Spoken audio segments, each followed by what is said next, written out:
వాగీషాద్యా సుమనసః సర్వార్థానాముపక్రమే యం నత్వా కృతకృత్యా స్యుః తం నమామి గణాధిపం. శివాయ గురవే నమః. శ్రీమాత్రే నమః. శ్రీ విష్ణురూపాయ నమః శివాయ. శ్రీ మహాగణపతయే నమః. వరేణ్యుడనే రాజర్షికి మహాగణపతి ఉపదేశిస్తున్న గణేశ గీత 3వ భాగంలోకి ప్రవేశిస్తూ ఉన్నాం. కర్మయోగాన్ని చెప్తున్నాడు ఇక్కడ. అదేవిధంగా జ్ఞానయోగము, ఇది ప్రవృత్తి నివృత్తి మార్గములను తెలియజేస్తూ, ప్రవృత్తి మార్గంలో ఉన్నటువంటి వారు అంటే ఇంకా బ్రహ్మచర్య గృహస్థాశ్రమంలో ఉన్నప్పుడైతే నిత్యం నైమిత్తికం తస్మాన్ మయి కర్మార్పయేద్ బుధ త్యక్వాహం మమతా బుద్ధిం పరాంగతిమవాప్నుయాత్. నిత్య నైమిత్తిక కర్మలు మానరాదు. ఇది చాలా విశేషాన్ని చెప్తున్నాడు ఇక్కడ. కొంతమంది బ్రహ్మజ్ఞానాన్ని మేము తెలుసుకున్నాం, ఉపనిషత్తులను ఉపన్యాసాలుగా ఇస్తున్నాం గనక నిత్య నైమిత్తిక కర్మలు కూడా మానివేశాం అంటూ ఉంటారు. అది కూడదని శాస్త్రం చెప్తున్నది ఇక్కడ. కర్మలు నిత్య, నైమిత్తిక, కామ్య అని 3 విధములుగా చెప్పబడుతున్నాయి. 3 శాస్త్రము చెప్పిన కర్మలే. నిత్య కర్మలు అంటే రోజు చేయవలసినటువంటి కర్మలు. ప్రాతకాలంలో లేవడం, స్నానం చేయడం, దేవతార్చన, అదేవిధంగా సంధ్యావందనాది కృత్యాలు ఏవైతే చెప్పబడున్నాయో వీటికి నిత్య కర్మలు అంటారు. ఇక నైమిత్తిక కర్మలు అంటే శ్రాద్ధాదులు ఆచరించుట, ఆయా పర్వదినాలు వచ్చినప్పుడు వాటిని చేయడం, ఇటువంటివన్నీ కూడా నైమిత్తిక కర్మలు. ఒక్కొక్క మాసంలో ఒక్కొక్క విశేషం, దానికి సంబంధించిన కర్మ చేయడం, వీటిని నైమిత్తికాలు అంటారు. అలాగే క్షేత్రానికో తీర్థానికో వెళ్ళినప్పుడు అక్కడ చేయవలసిన తీర్థ విధులు, క్షేత్ర విధులు ఏవి ఉంటాయో వాటికి కూడా నైమిత్తికములు. అంటే కాలము నిమిత్తముగా కొన్ని వస్తాయి, దేశము నిమిత్తముగా కొన్ని వస్తాయి. దేశము అనగా తీర్థాదులకు వెళ్ళినప్పుడు చేయవలసినవి దేశ నైమిత్తికములు. అలాగే ఆయా పర్వదినాల్లో, ఆయా మాసాల్లో, ఆయా తిథుల్లో చేయవలసినవి కాల నైమిత్తికములు. ఇలాగా నైమిత్తిక కర్మలని. ఈ నిత్య నైమిత్తికాలు ప్రతి జీవుడు చేసి తీరవలసిందే. ఇక 3వది కామ్య కర్మ. రకరకాల కోరికల కోసం శాస్త్రము చెప్పిన కర్మలను ఆచరించడం, ఆరోగ్యం కోసం కొన్ని యజ్ఞాలు పూజలు చేయడం, అదేవిధంగా సంతాన ప్రాప్తి కోసమో ధన ప్రాప్తి కోసమో ఇలాగ కామ్య కర్మలు శాస్త్రం చెప్తున్నది. ఇవి కూడా దోషము లేదు. కోరికలు కావాలి అనుకున్న వారికి, ఉన్నవారికి శాస్త్రవీత కర్మాచరణ చేయడం వల్ల అతడు పతనం కాకుండా ఉంటాడు. మోక్షం వస్తుందా అనే ప్రశ్న అటు ఉంచుదాం. కానీ కామ్యకర్మలు కూడా శాస్త్రం చెప్పినవి ఉన్నాయి ఇక్కడ. ఈ 3 కూడా గృహస్థాశ్రమంలో, బ్రహ్మచర్య వానప్రస్థాశ్రమంలో విధి చేసి తీరాల్సిందే. అయితే వైరాగ్యం కలిగి బ్రహ్మజ్ఞానం ఏంటో తెలుసుకుని దానిలో ఉండే కర్మయోగులకు మాత్రం ఏం చెప్తున్నాడంటే వాళ్ళ కామ్యకర్మలు అవసరం లేదు. ఎందుకంటే వాడికి సమబుద్ధి వచ్చింది కదా. సమబుద్ధి వచ్చింది ఎప్పుడో ప్రారబ్ధవశాత్తు వచ్చే దుఃఖాన్నైనా తట్టుకుంటాడు వాడు. ఎందుకంటే సుఖ దుఃఖాలకి చలించని స్థితి వచ్చింది.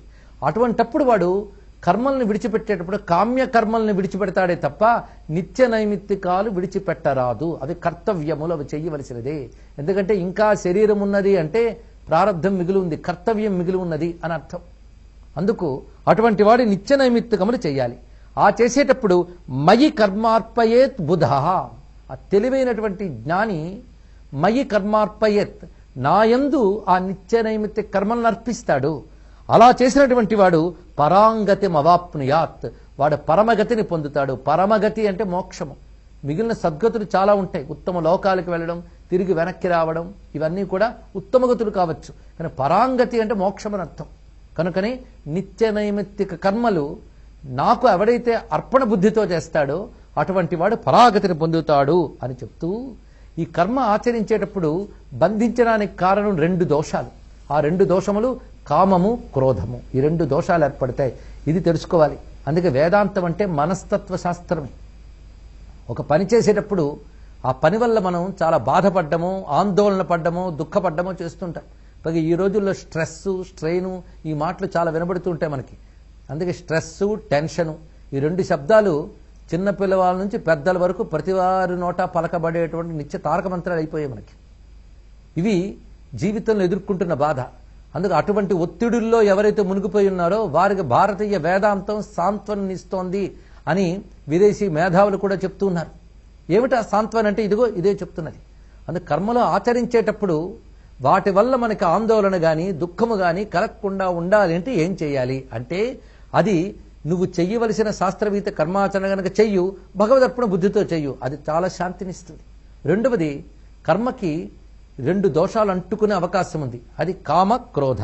కామశ్చైవ తథా క్రోధః ఖానామర్థేషు జాయతే నైతయోర్వశ్యతాం యాయాత్ అస్య విధ్వంసకౌ యతః.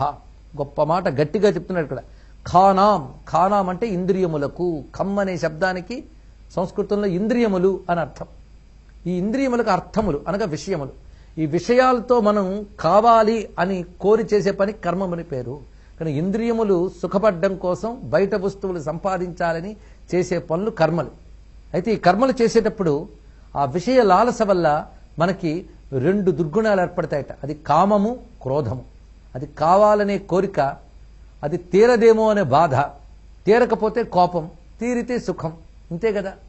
కనుకనే ప్రధానమైన దోషములు 2 కామ, క్రోధ. ఈ 2 ఏర్పడుతుంటాయి. అందుకు మనం చేయవలసింది ఏంటంటే ఈ కామక్రోధాలను నిగ్రహించుకుంటూ సాధన చేయాలి. అందుకే ప్రధానమైనటువంటి యోగం ఏంటయ్యా అంటే కామక్రోధాలను ఎంత మేరకు జయించేమనేదే యోగం అంటే. అందుకే నేను యోగిని అవునో కాదో నేనే నిర్ణయించుకోగలను అని ప్రతివాడు అనుకోవాలి. ఎలా నిర్ణయించుకుంటావంటే నీ ప్రోగ్రెస్ రిపోర్ట్ నువ్వే చూసుకో. ఇంతవరకు నీ బతుకులో ఈ కామక్రోధాలని అప్పటికంటే ఇప్పటికీ ఎంత మేరకు జయించావు ఇది ఆలోచించుకో. ఇది చెప్తున్నాడు గణేశుడు ఇక్కడ.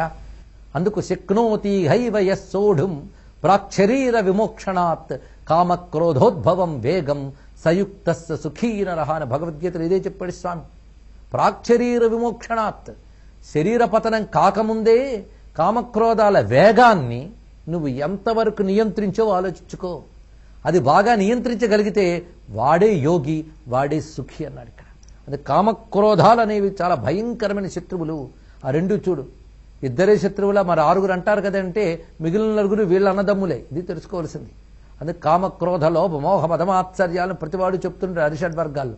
ఇందులో లోభము మోహము అనేది కామం యొక్క తమ్ముళ్ళు, ఇక మదము మాత్సర్యం అనేది క్రోధం యొక్క తమ్ముళ్ళు. మొత్తానికి ప్రధానం ఈ 2. ఈ 2 ప్రమాదం అవుతున్నాయి సుమా అని ఎప్పుడైతే గణేశుడు చెప్పాడో వెంటనే వరేణ్యుడు అడుగుతున్నాడు. గణేశుడు చెప్తూ ఉంటే వింటూ కూర్చోవడం కాదు, శ్రద్ధగా వింటున్నాడు గనక సందేహం వచ్చినప్పుడు వెంటనే అడుగుతున్నాడు. స్వామి తీర్చుతూ ఉన్నాడు కూడా. అలా వరేణ్య ఉవాచ, వరేణ్యుడు అడుగుతున్నాడు. పుమాన్యత్ కురుతే పాపం సహి కేన నియుజ్యతే అకాంక్షన్నపి హేరంబా ప్రేరిత ప్రబలాదివా. ఓ హేరంబా, ఓ గణపతి, మనిషి పాపం చేస్తున్నాడు.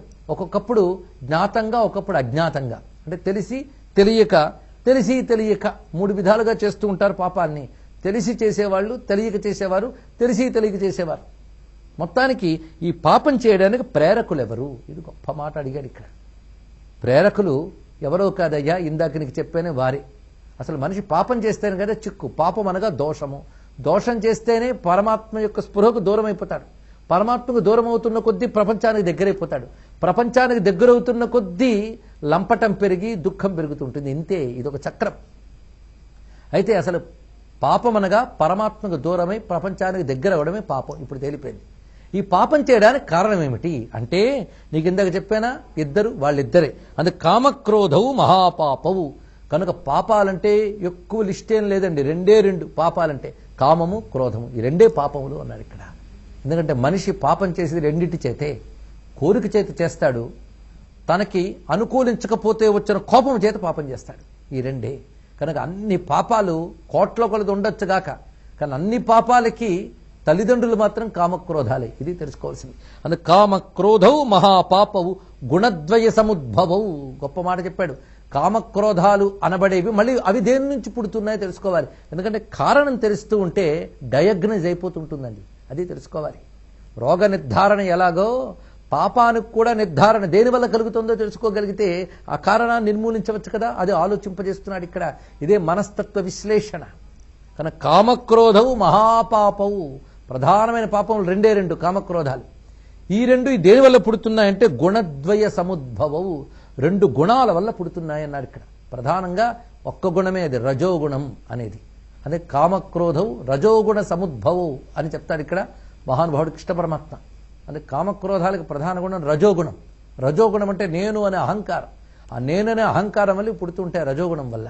అంతేకాదు ఇక్కడ గణపతి మరొక గుణం కూడా కారణమని చెప్పాడు. గుణద్వయ సముద్భవవు. మరో గుణం ఏమిటంటే తామసం. అందుకు మనకు 3 గుణాలు ఉంటాయి, సత్వరజస్తమో గుణాలు. పాపానికి హేతువులు 2 గుణాలు, రజోగుణం, తమోగుణం. సత్వగుణం ఉంటే పుణ్యం చేస్తారు, రజోగుణం ఉంటే పాపం చేస్తారు, తమోగుణం ఉన్నా పాపం జరుగుతుంది. తమోగుణం సత్యాన్ని తెలియనివ్వదు, రజోగుణం అసత్యాన్ని సత్యం అనుకునేలా భ్రమింపజేస్తుంది. అందుకే రజోగుణంలో అయోమయం ఉంటుంది, తమోగుణం అసలు ఏమీ తెలియదు, రెండూ దోషమే.